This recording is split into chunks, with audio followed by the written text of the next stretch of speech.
ഇന്ന് തന്നെ ഡൗൺലോഡ് ചെയ്യൂ. കാണൂ നിങ്ങളുടെ ഫേവറേറ്റ് ഷോസ്. എന്റെ ജീവിതത്തിലെ മുന്നോട്ടുള്ള യാത്രയില് എന്നോടൊപ്പം ഈ കൃഷ്ണമതി. ഞാനോ?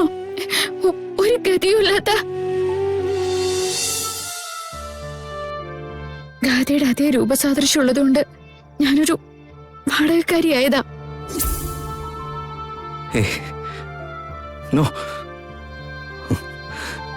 ഞാനത് വിശ്വസിക്കില്ല.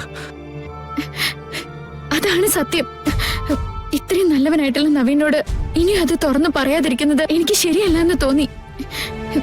എന്താ നടന്നെന്ന് നവീൻ അറിയണോ?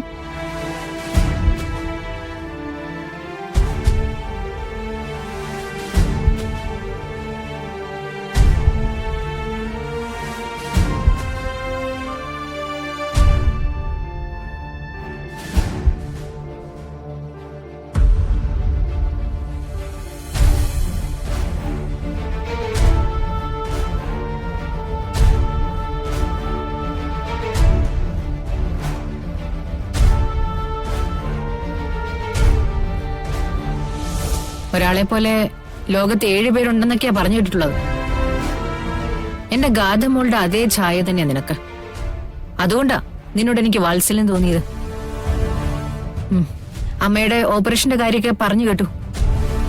എന്ത് സഹായം വേണമെങ്കിലും ചെയ്യാൻ ഞാൻ തയ്യാറാ.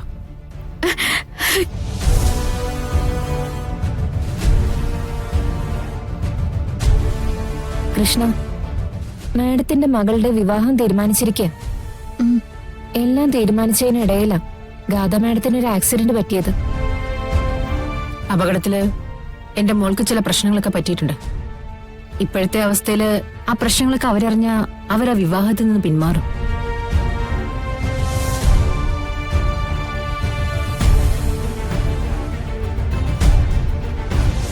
അതുവരെയുള്ള സമയത്ത് നീ എനിക്കൊരു ഉപകാരം ചെയ്യണം.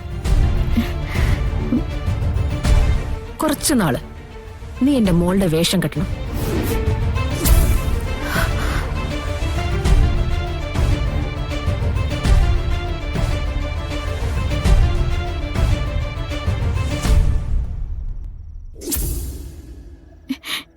എനിക്ക് ജീവിക്കാൻ വേണ്ടിയല്ലായിരുന്നു നവീൻ, എന്റെ അമ്മ മരിക്കാതിരിക്കാൻ വേണ്ടിയാ.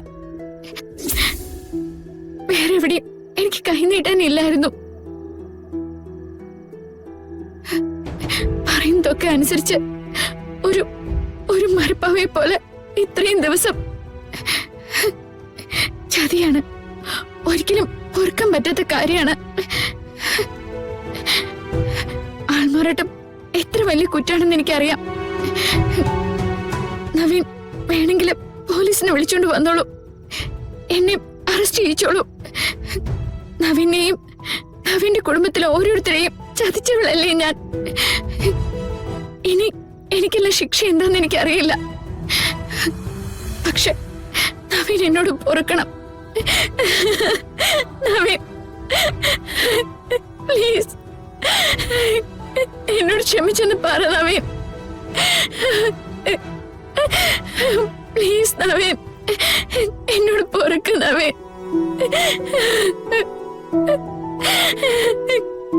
നവീൻ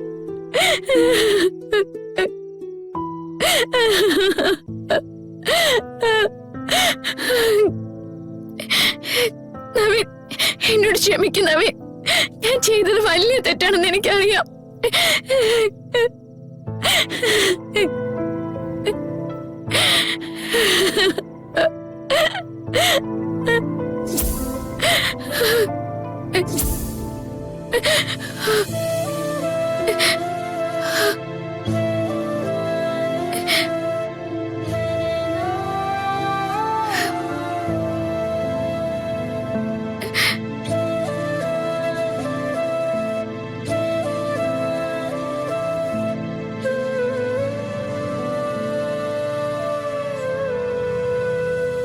കൃഷ്ണ, സത്യത്തില് ഞാൻ വല്ലാത്തൊരു കൺഫ്യൂഷനിലായിരുന്നു. ഒരുപാട് തവണ ഗാഥ തന്നെയാണ് എന്റെ മുന്നിൽ നിൽക്കുന്നതെന്ന് ഞാൻ സംശയിച്ചിട്ടുണ്ട്. കാരണം ഞാൻ പരിചയപ്പെട്ട ഗാഥയ്ക്ക് അങ്ങനെയൊന്നും പെരുമാറാൻ അറിയില്ലായിരുന്നു. പഠിച്ചാൽ പോലും പറ്റില്ലായിരുന്നു. നവീൻ ഗാഥയ്ക്ക് സംഭവിച്ച ആക്സിഡന്റിന് ശേഷമാണ് ഗാഥ ഇങ്ങനെ മാറിയതെന്ന് ഞാനും എൻ്റെ കുടുംബം വിശ്വസിച്ചു. പക്ഷേ അതായിരുന്നില്ലല്ലോ യാഥാർത്ഥ്യം. എൻ്റെ വധു അച്ഛൻ്റെയും അമ്മയുടെയും മുത്തശ്ശിയുടെയും മുന്നിൽ നല്ലവളായിട്ട് മാറിയിട്ടുണ്ടെങ്കിൽ അതിൻ്റെ കാരണം കൃഷ്ണ മാത്രമാണ്.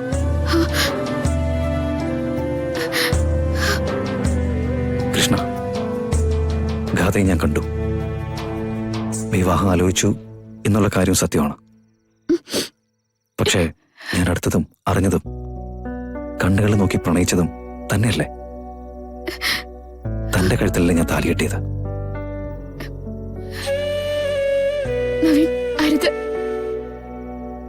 ഇക്കാര്യത്തിന്റെ പേരിൽ ഞാൻ ഒരാളുടെ അടുത്തും പ്രതികരിക്കുന്നില്ല, ബഹളം വയ്ക്കാനുമില്ല.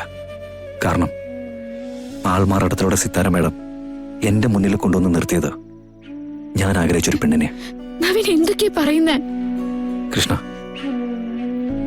സാഹചര്യങ്ങള് നമുക്ക് രണ്ടുപേർക്കും അറിയാം. പക്ഷേ ഇപ്പൊ ഞാനൊരു തീരുമാനം എടുക്കുക.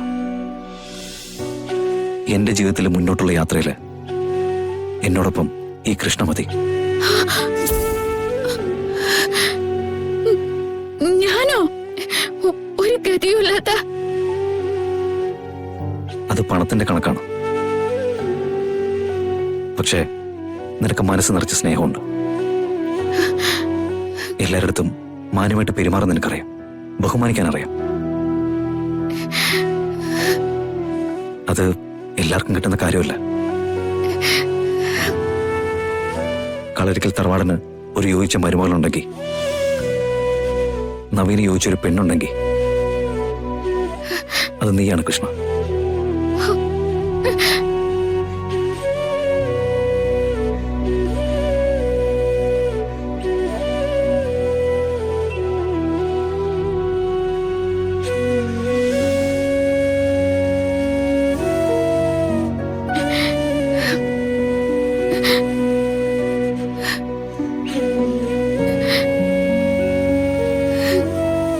കൃഷ്ണ, കൃഷ്ണ,